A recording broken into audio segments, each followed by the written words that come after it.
I was born in Los Angeles, grew up mostly some in Los Angeles, but mostly in Brooklyn, and went to Cooper Union Art School, and there I took one little course in photography, but it wasn't much. But then I was doing stage work, and I was injured, and so I didn't go in the Army, and then I met somebody who said, "Oh, if you know how to do lighting, stage lighting, and you know something about photography, you can get a job in films, no problem, as an assistant." So I went around.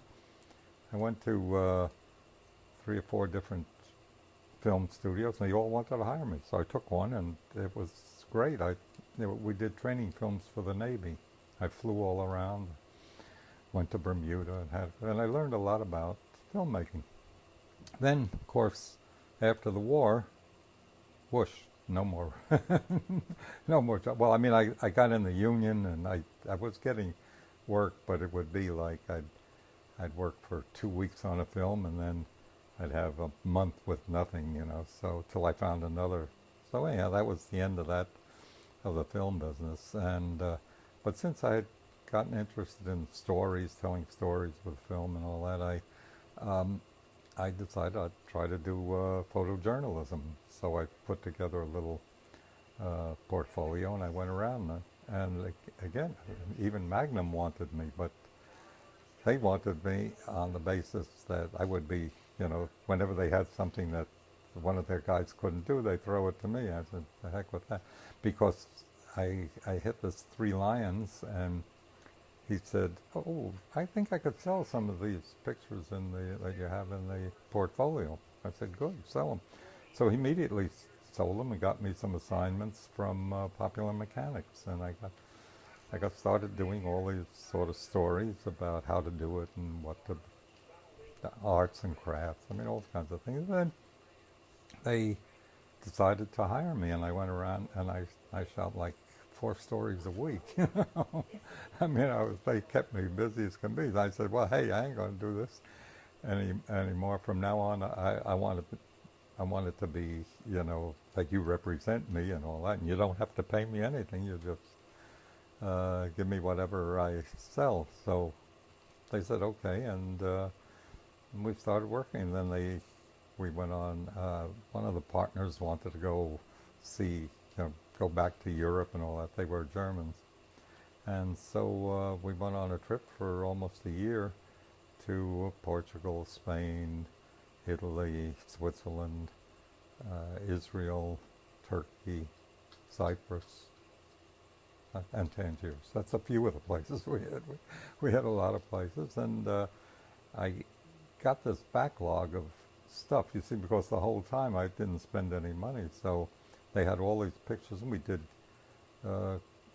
pictures for, I did a whole Bible while I was down there, all the illustrations for a Bible in Israel. I did these ads for whiskey, for Canadian Club whiskey. I did, I did things like I did for the Catholics. Well, I did, Fatima. I took some of, it was really early pictures of Fatima. I mean, the parents of the children were still alive. The children were still alive and all that. And there was an American group went over, and I did that, and that hit all the papers here in the States. Did it in color and black and white. And I was working they had me working for General Motors, showing their cars in Europe and their trucks and all kinds of things, strangely things. And then after we had done that quite a bit, and then I met Jean, and we got married and all that, and I said, I don't want to really be out on the road all the time. Let's make a studio. And I saw an article about a guy who he did pictures on speculation. I said, I can do that. We'll set up a studio, and I'll just shoot pictures every day, and in color, and you sell them. So great. So they gave me some money to, they advanced me some money to set up a studio. And I was doing all these sort of calendar kind of things and covers for magazine covers and all that. And then one day we were living in Greenwich Village, and I went down, there was a little store selling records. And I went in, I was talking to the guy there and all that, and saying, and then another fellow came in, Kenneth Goldstein, all, and he knew Gene, and they, and everybody made a big fuss and all that, and we were talking, and then the fellow who owned the place, his name was Jack Holtzman, and he was real interested in putting out a record by Gene and all that, because he had put out one classical record and it died. So he thought, well, hey, folk music might be a good thing. So a friend of his recorded Gene, and I did the covers, and I designed their logo, and I did all of their stuff. And the record took off, so great, hey, we'll do another one, So then he got, we had introduced him to Frank Warner, so he did Frank Warner, and then he started doing folk music records. Like I was doing the covers for them. So that's how I sort of got into the cover thing. Then after that, my agents got me United Artists, Mercury, and London Records, and Pickwick, and all that. And I just started doing record covers like crazy. But we were still shooting, like we would. I would do, say, a record cover, and then I would do something that could, a similar setup that could be used for a magazine cover and all that. And we'd sell a lot of them on speculation, and a lot of them I did, as assignments. And that's how it went. So who are some of the artists? Like, what are your favorite covers? Oh, I don't know. No favorites. But I did, we did some funny ones for Ed McCurdy for the, on Elektra, and we did Judy Collins, and the McCurdy ones were very funny. They were for Dalliance, when Dalliance was in flower. And we did sexy ones, we did nudes, we did everything. But I don't know, no favorites. Yeah, now you can do it on Photoshop 1, 2, 3. No, but I used to do them in the camera. I would work with Polaroid, and I would keep track of, I would shoot Polaroids of one thing, and then shoot the color film. It's all on 4:5 or 8x10, and take out the film, and then figure out the play. And of course, I'd have a drawing on the back of the camera, and then I'd shoot the second or third images, and do them, line them up with the Polaroids when it was exactly right, then I'd shoot the color. But also I got all involved in, I'd seen someplace this thing called front projection. It's totally disappeared now. But the idea was, it was a very strange idea, and it worked. And I was the biggest and best one of that.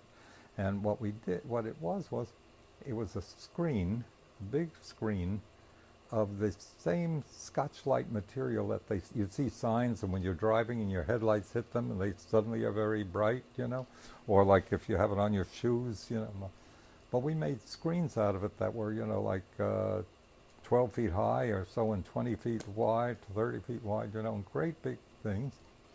And then the person would stand in front of it and you would project an image. But now you would think that the person would throw a shadow.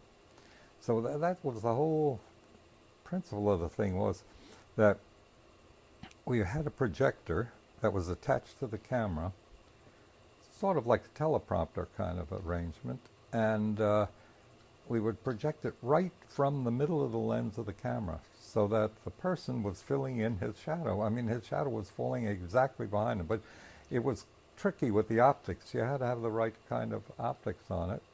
And then we would build big sets in the front of it and, around it, so that the projection wasn't just a flat projection and somebody standing in front of it.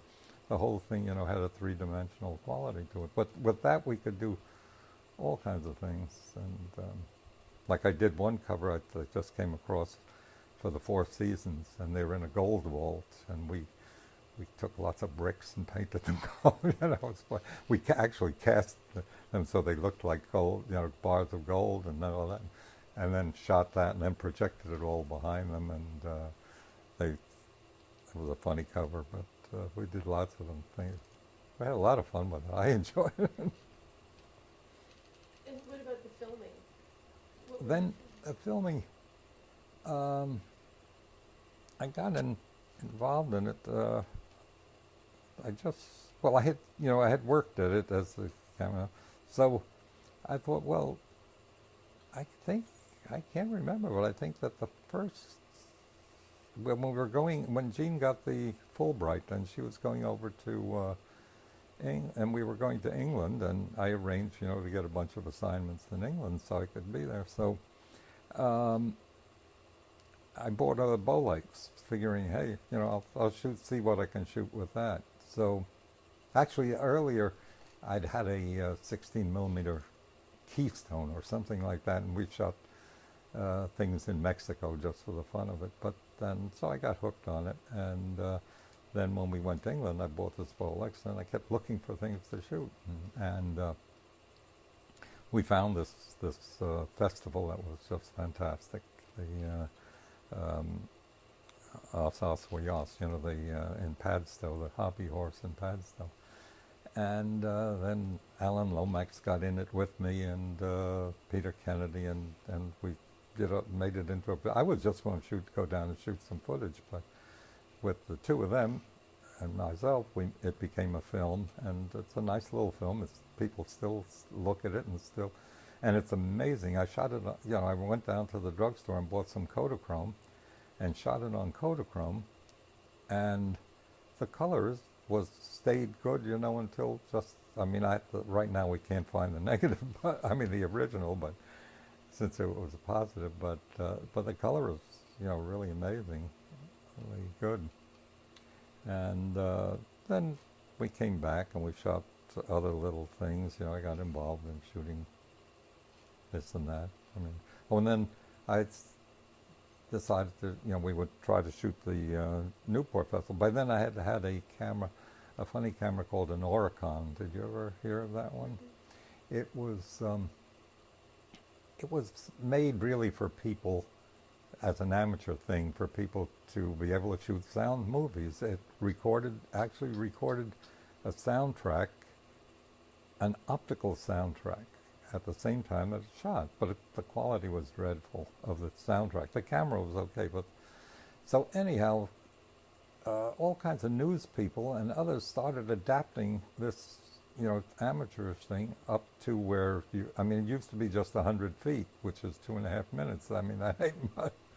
So you could take it down and have them adapt it for 400-foot magazines, so that you'd have, like 15 or 20 minutes. And so I did that, and then Newport came along. I said, hey, let us shoot at Newport. So I took my camera and I rented another one, and I got my assistants to come with me. I told them, hey, you'll get to see this for nothing, So they all came for nothing, and we started shooting them. And Toshi Seeger was one of my cameramen. They had a camera too, so we used their camera, and we had a lot of fun with that. And then later on, I brought in.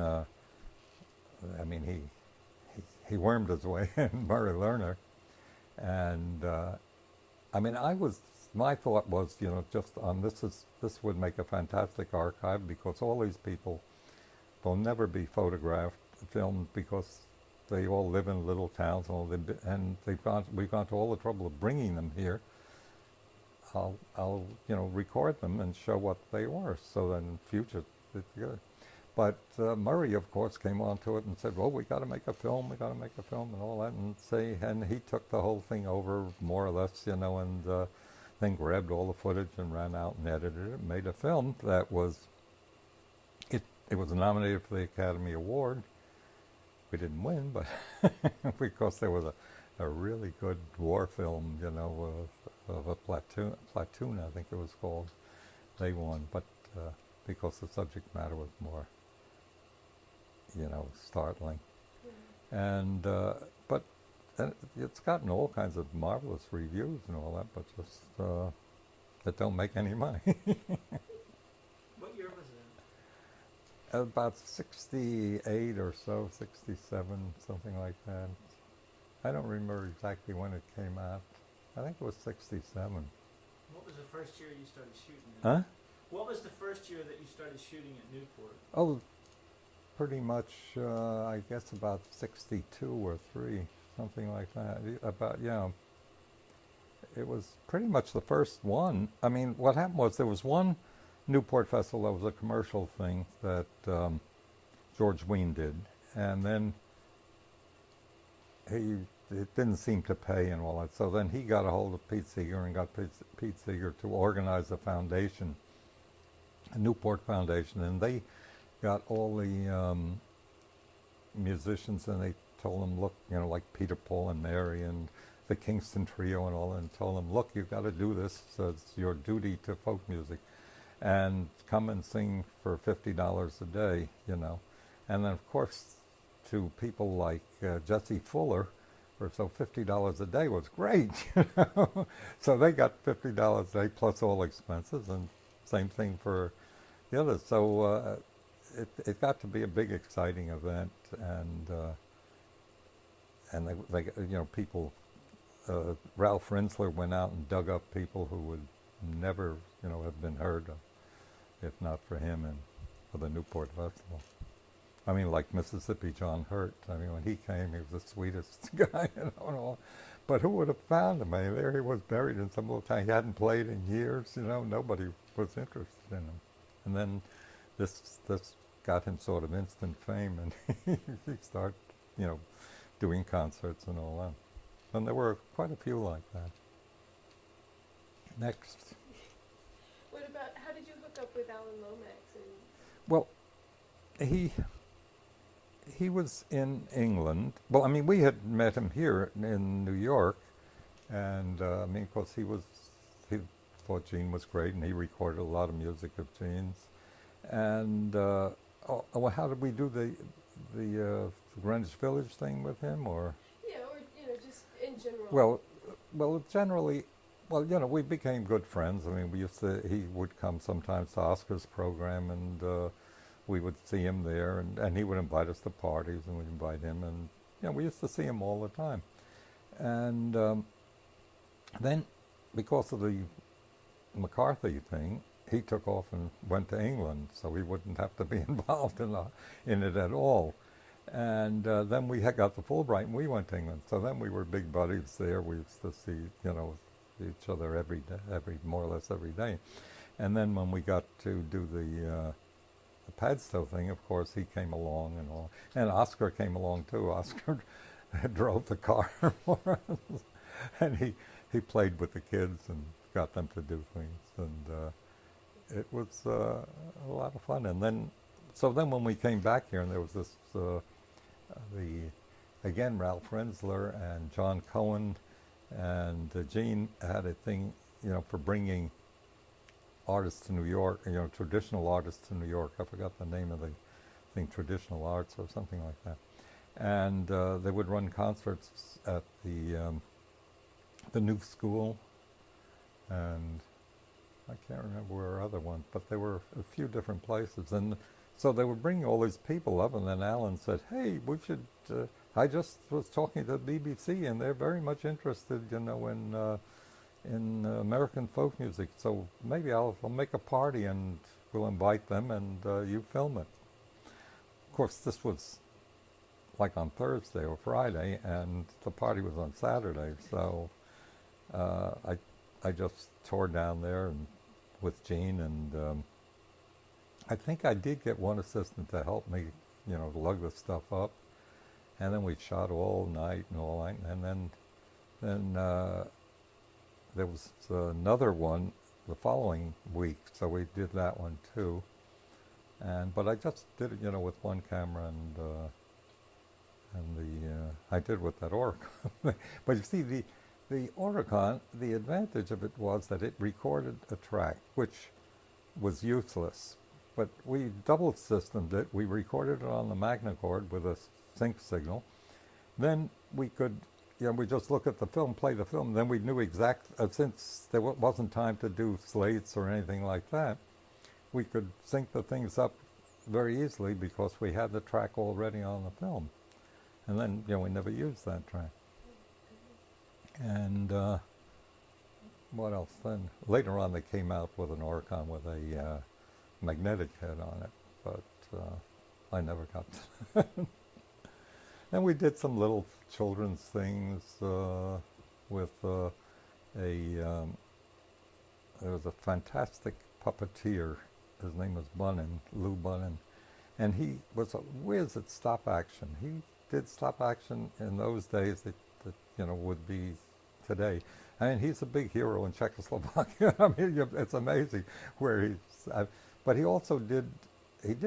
He went out to Hollywood and did Ziegfeld Follies, and all that. He provided stuff for that. I mean, he did do big things, and then he did a film of Alice in Wonderland, and it was quite a strange thing. It's all stop action, very, very strange film, but with live material shot in England and all that.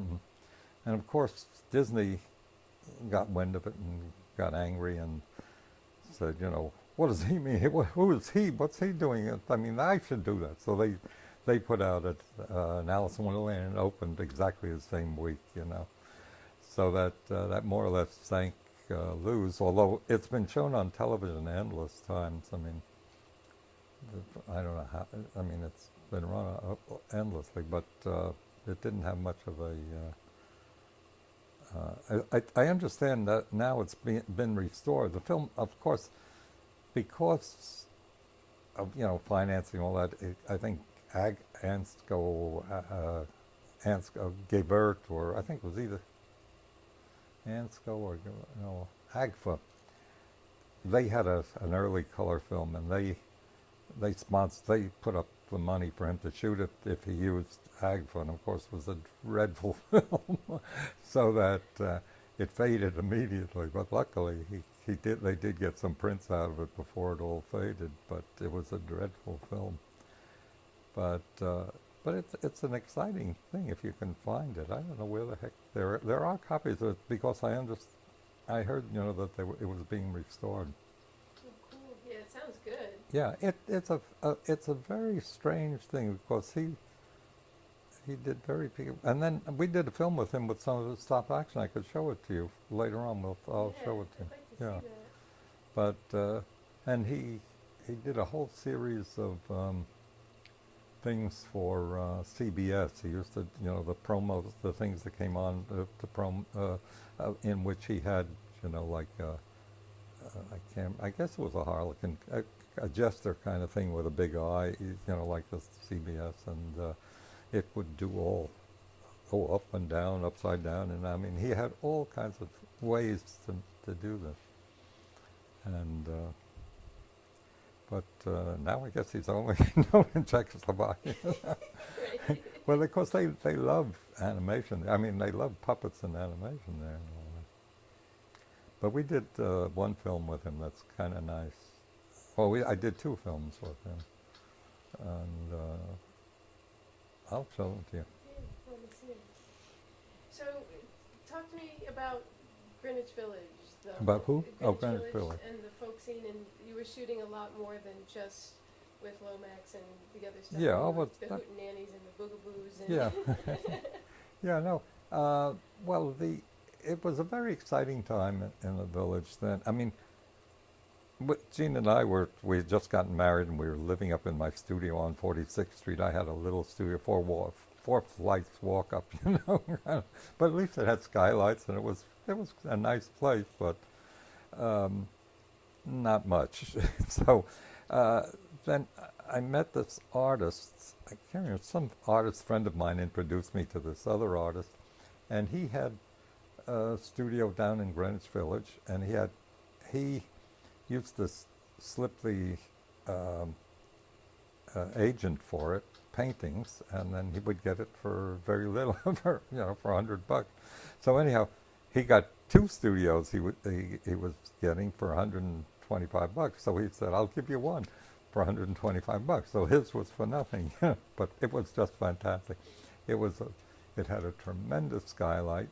It had a fireplace, real fireplace, and it had 2 rooms and a kitchen, and it was right in the middle of Greenwich Village. It was on 7th Avenue South and Bleecker Street. I mean, our windows faced on Bleecker, but our entrance was on 7th Avenue. And that was only 2 flights up. Down below us was the Tammany Hall Democratic Club. But they would only meet on Thursdays, so it wasn't, it didn't bother us. But otherwise we had the place to ourselves. And so, and it was exciting, I was saying, because, the Village Vanguard was just up the street, and they were having people like Leadbelly and like Richard Dyer Bennett and all sorts of grand. And just up the street was Cafe Society downtown, and people again like Josh White and what's her name? My mind is going. Well, I'll think of her later. But all kinds of great stuff. And a funny thing, and there was another place right near us, now I can't think of the name of that, where they had the concerts. It was on 7th Avenue South. And then across the street was the Limelight Cafe, which was a photographic gallery. I mean, some lady who wanted to have a gallery, and she made this wonderful photographic gallery with a coffee house inside, and occasionally there'd be a concert there. And then just up the street from that, there was a little hamburger joint, and I can't think of the name of it. But one of the partners was Harry Belafonte, and he was there working, serving all the time. I mean, he hadn't done a thing yet. And then that was when he met the Calypso guy, Irving Burgess, and who taught him all the Calypso stuff, and then that was what took him off. But he worked for a friend of mine had I knew him from before at Camp Unity, and he got a camp, he set up a hotel sort of place in the Poconos, I guess it was, and he hired Harry Belafonte to be there every weekend, and sing and all that. And his first wife and child, lived there the whole summer. I mean, and he would come up every weekend, or even more, and perform. And then, I mean, there was all kinds of stuff. And then we got all excited about I mean, Alan had run some concerts, Blues at Midnight at Town Hall and at Carnegie Hall. And so I thought, hey, people would come to a midnight thing. And at that point, Robin Roberts, who had worked with Alan collecting in Ireland and was more Irish than anybody Irish, and she had some friends, these two Irish guys who were doing, I mean, she was more interested in performing. She was in theater, but she was a very good folk singer. And she introduced us to these 2 guys who had rented the Cherry Lane Theater, which it was a little theater on Cherry Lane. And they were trying to do Irish plays. They were doing Irish plays, but it wasn't going. And the funny thing is, the guy who did the scenery was Angela Lansbury's brother. I mean, he became very famous for films and all that. But he was doing the sets and the lighting then. And they were doing plays like, Playboy of the Western World and all that. And but they weren't making the rent. So I said to them, look, I'll get all these folk singers to come down at midnight after you finish the show at 11 or so, and we'll advertise that folk music at midnight. And we called it the Swapping Song Fair because we just had a book out called the Swapping Song Book. So I thought, hey, let's see what we could do. So anyhow, then and then I had a cousin. I mean, I didn't. Yeah, I knew it by then. I knew he was my cousin, but I didn't know him before. But he had been married to Hallie Wood, who was a very good folk singer. And one day she up and left him. And so he was hanging around. He was miserable. And I said, come on, get in. He was a union organizer. I said, you're an organizer. Get involved in this.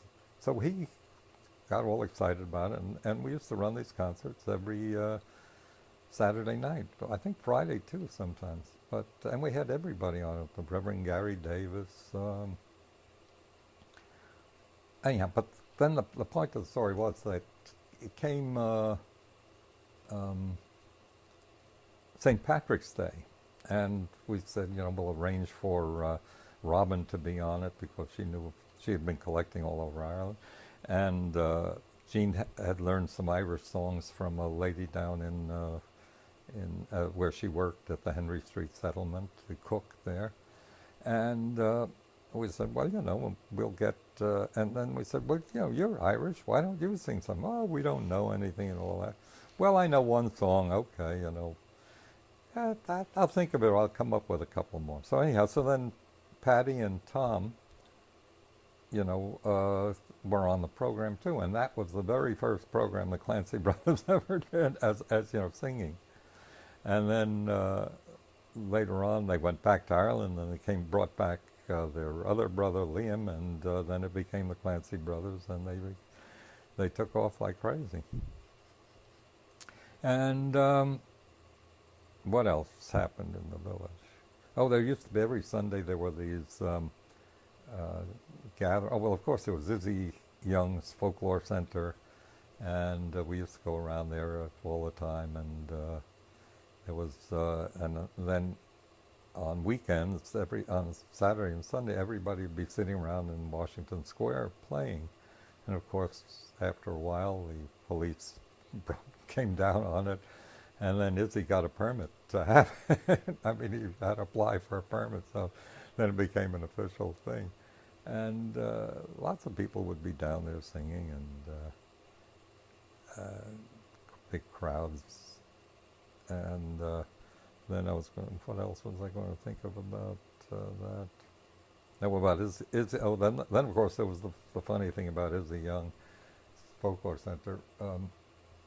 We used to have dulcimers up there for sale that I made and all that. But so we would drop in all the time since it was just a block away. And we would. One night we came there, and Izzy said, "Oh, look." There's this young kid here that's just come into town and all that, and I'm arranged a concert for him at Carnegie Hall Recital Hall, and I don't know, we haven't sold any tickets yet at all, but I'm going up there now. If you come with me, I'd appreciate it, so at least we know we have. So we went with him, and we were the only ones in the audience, and it was Bob Dylan, And he followed around. I said, he'll never go anywhere. I mean, who the hell needs another imitator of, at that time he was strictly Woody Guthrie, and he had all the mannerisms, of Woody Guthrie. I don't know where, it was all, there were coffee houses, there were bars and all that, and like every third store was a coffee house where somebody was singing, and people, lots of people you never heard of.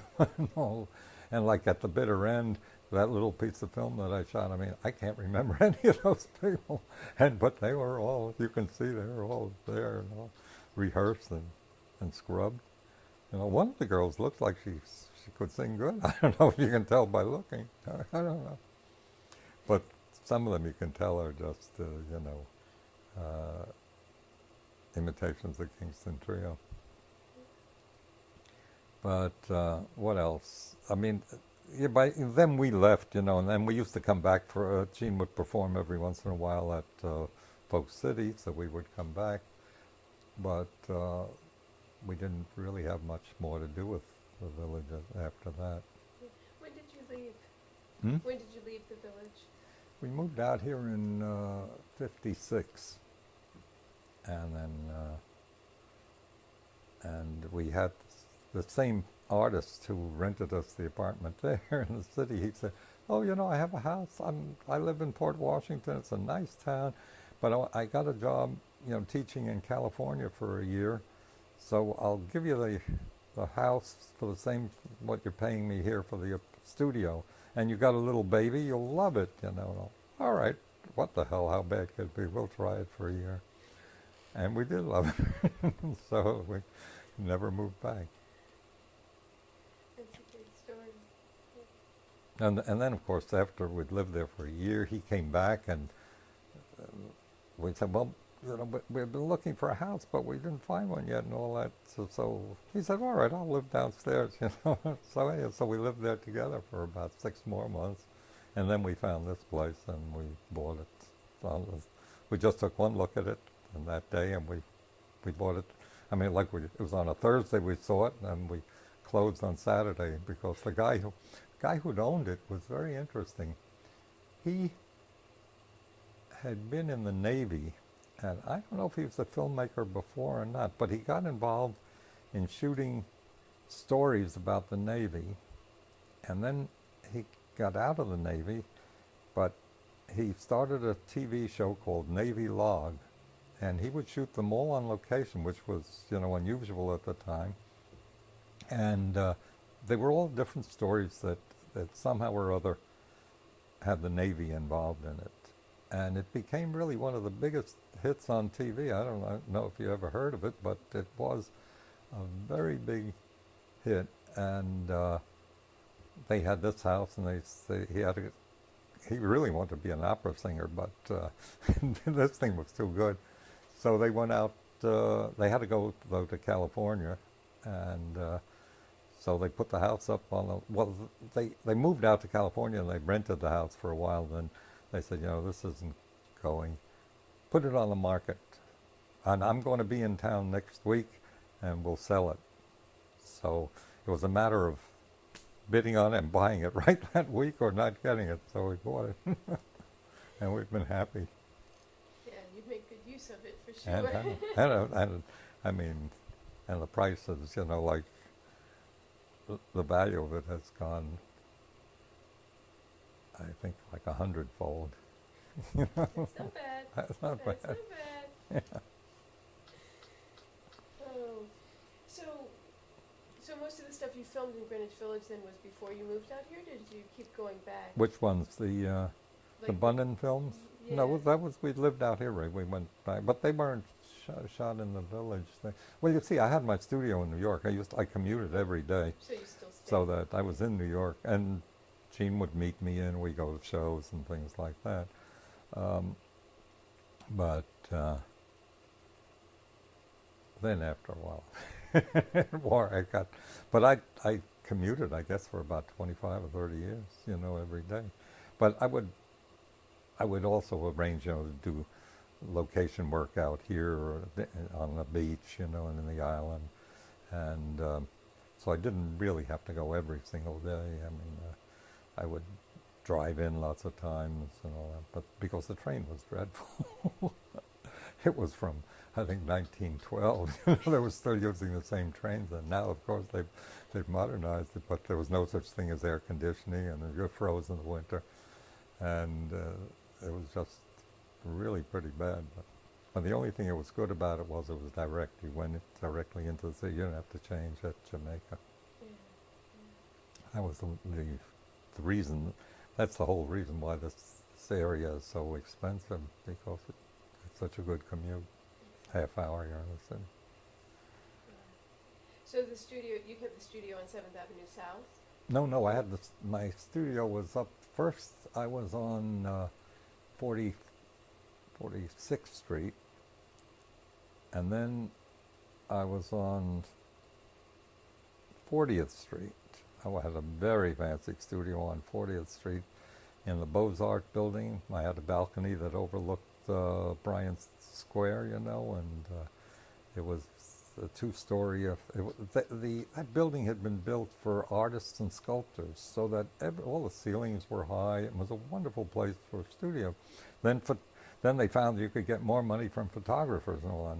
Irving Penn had the studio on the top floor, and there was another big food studio where they did all the fantastic food stuff. His name was Miyako or something like that.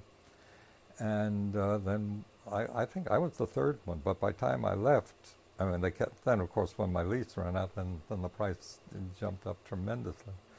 So, but by then the building was almost entirely photographers. Then they found, and then we moved down to 37th Street, and I had a great big loft there. And again, after 5 years or so, they said, okay, we want to double the rent. So we said, the heck with it. We moved to 20th Street. And again, we were about the second studio, I think, on 20th Street. Now, 20th Street is all photography studio. But it was a lot of fun setting up these studios, and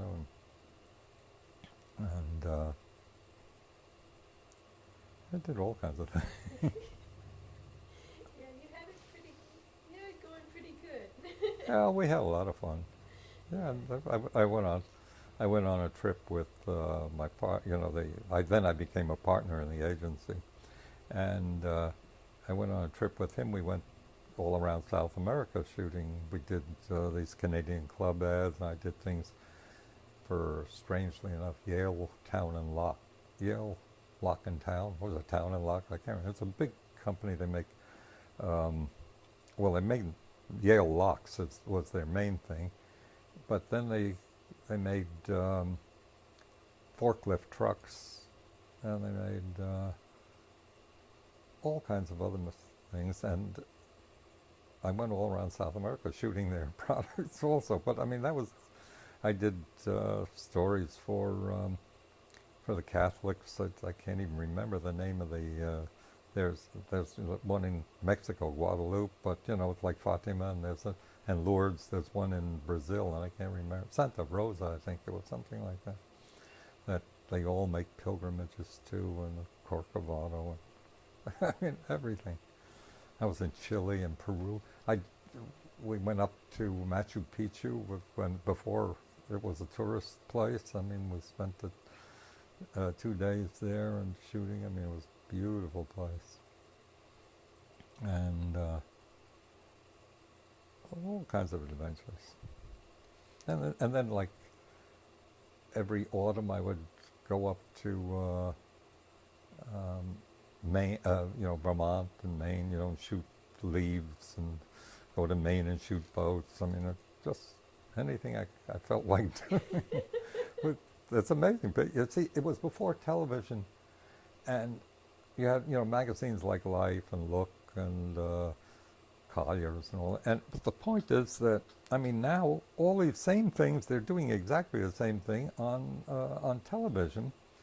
These magazine things on television is exactly what I was doing. I mean, I did Mystic and Sturbridge Village and all of those on the trail of Abraham Lincoln. I went to all of the places he was involved in on the trail of Mark Twain. I mean, I did all of these kind of things. I think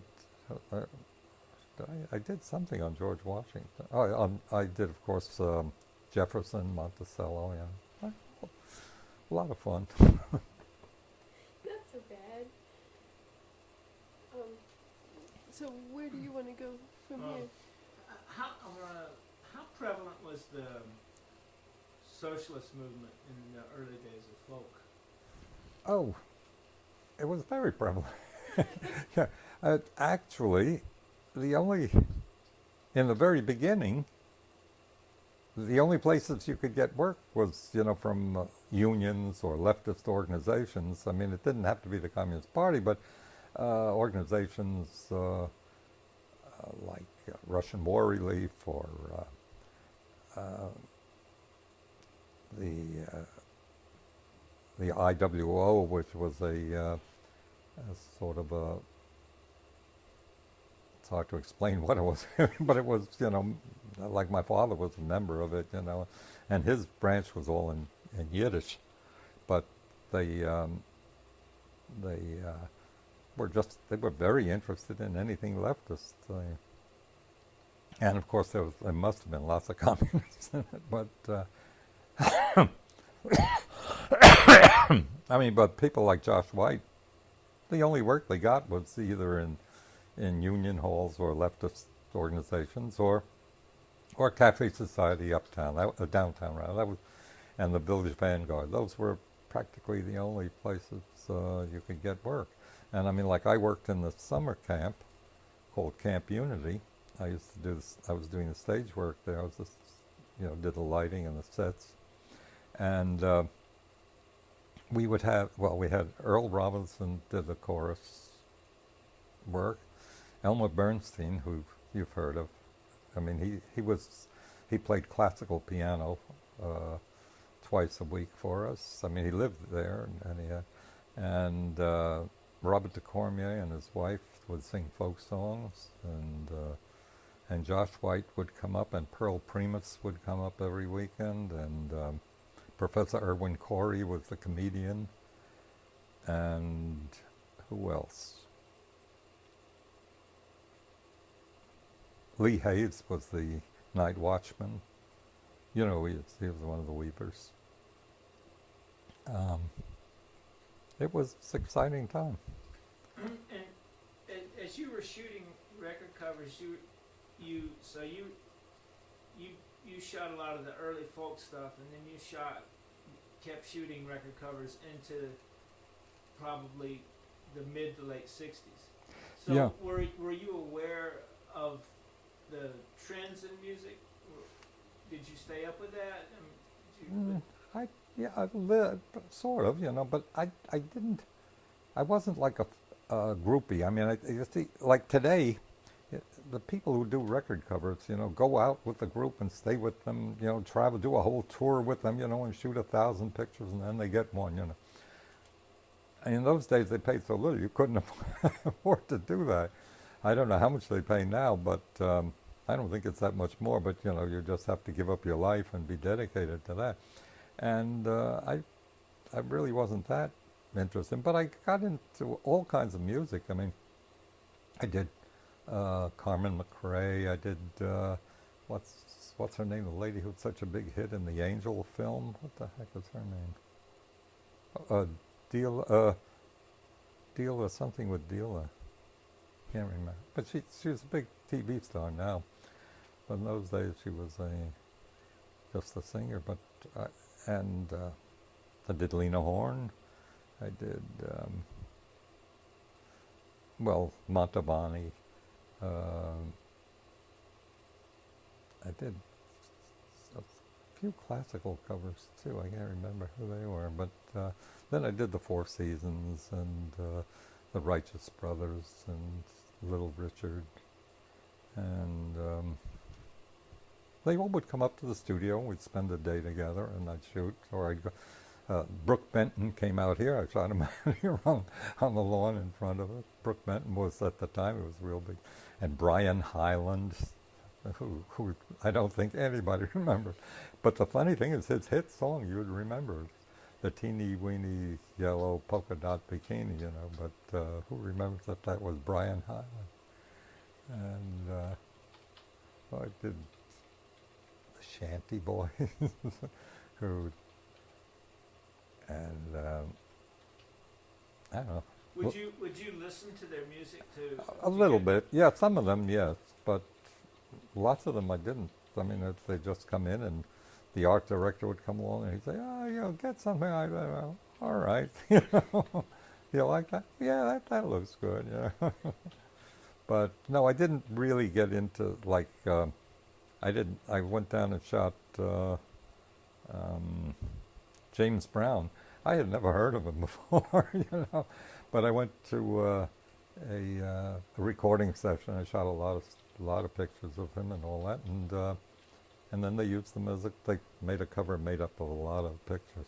I did Louis Armstrong. I didn't. Him I knew. I mean, I loved his music. In fact, that was one of the first, what got me interested in music at all. That and Ella Fitzgerald, and I had a wind-up phonograph. Oh, and another funny story that goes with all of this stuff was when I was going to school, I built myself a phonograph. I used to go down to Cortlandt Street where you could buy pieces of radios, and all that. And I built this phonograph, and I would buy.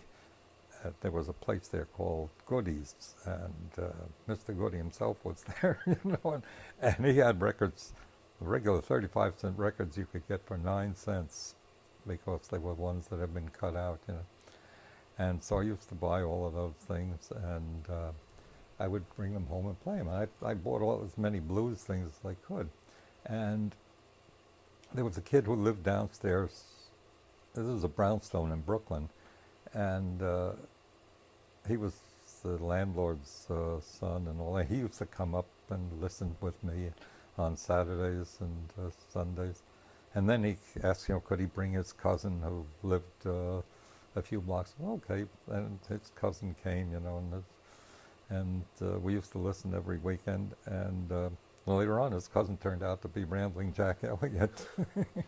I mean, that was, and I never realized it, Then one day he got a concert at Gene's Concerts. He came up to me and said, don't you remember me? I used to come to your house every weekend. But it's just that's part of the famous small world. Yeah, I mean, like recording studios used to be fantastic things with, well, if they had 16 tracks, that was unbelievable, and the echo, they had a great big plate that they hung out in the stairwell, a great big, did you ever see one of those things? A giant plate with a sound went in, this thing came out, unbelievable. And very expensive, and nobody had. But then it came, recorders came along, and I bought one of the very first ones. It was made by a guy in Brooklyn, all by himself. He made them himself, handmade them, with pieces that he'd buy from here and there. And I had that one, and then we went on a tour down, and that was just when we got married, and we went down to Kentucky, and I made recordings, and we made recordings in the, and it had one of those eye things, that blinking eye, and it ran at 7.5. And anyhow, and then when we were going to England, Gene got the Fulbright, and we decided to go to England. I decided to buy a real, by then, I mean, the one I bought at that time was about one of the very few you could buy. Then I mean, I had a wire recorder too at the time. But then it got to be, what is she up to? Supposed to come down. Anyhow, then it got to be that you could buy, that they were started using them for broadcast. And we bought this one, the Magnacord, which had broadcast quality and all that, and it was a really wonderful machine, and we took it to England with us and did a lot of recording with it. And now I've forgotten what am I talking about? It's technology, the changing technology. Oh, yeah, and and then but it was a heavy thing. It weighed about, it was in 2 cases, and it weighed about, I guess about 20 pounds each or so, 20 or 25 pounds each case. And then what came next? Well, and then while we were in I bought before we left for England. I bought a Bolex, and which was a really good camera. But then when we got there, and I wanted to try to do sound, things. You had to have a motor. There was a guy there in London who was making, adaptations where you could run at 24 frames solidly. So I bought one of those, and we shot with it, but it ran on 50 cycles, so when I came home I couldn't use it. But that was the marvelous thing about the Magnacord. It would run either on 60 cycles or on 50 cycles. You would just change the size of the capstans. And so we were able to record there with it. And then Alan Lomax bought one, and we both had our